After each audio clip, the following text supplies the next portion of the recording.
রান্না শুরু করে দিয়েছি। প্রথমেই লাল শাক রান্না বসিয়ে দিয়েছি, আর এদিকে কড়াইতে গরম জল দিয়েছি, এই জলে রান্না হবে। এদিকে মাছ ভাজা হচ্ছে, কাতলা মাছ। দু কড়াইতে মাছ ভাজা হচ্ছে, এক কড়াই আর এক কড়াই কাতলা মাছ ভাজা হচ্ছে। এখানে 900 পিস কাতলা মাছ ভাজা হবে আজকে। এদিকে শুক্তো সবজি ভাজা হয়ে গেছে, ডালের বড়ি ভাজা হয়ে গেছে, মশলা করা হচ্ছে মিক্সচার মেশিনে। এদিকে মাছের মাথা ভাজা হয়ে গেছে, ডাল সেদ্ধ হয়ে গেছে। আজকে মাছের মাথার ডাল হবে। আমরা রান্না বসিয়ে দিয়েছি, এখন এক এক করে রান্না শুরু করে যাব। 12টার ভিতরে রান্না দিতে হবে। দুপুরের অনুষ্ঠান।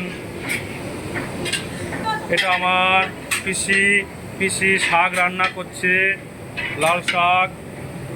আর এদিকে আমার মৌসি, লাভলি মৌসি মাছ ভাজছে, লজ্জা পেয়ে ওদিকে চলে গেছে। আর এদিকে রিন্টু ভাই মশলা করছে মিক্সচার মেশিনে। হ্যাঁ, চালমগজ অল্প রেখে দেবে, পরে লাগলে সে মিক্সচার মেশিনে বেটে দিয়ে দেবো। এখন যেন সব না করে। জয় হরি বল, জয় হরি বল, জয় হরি বল।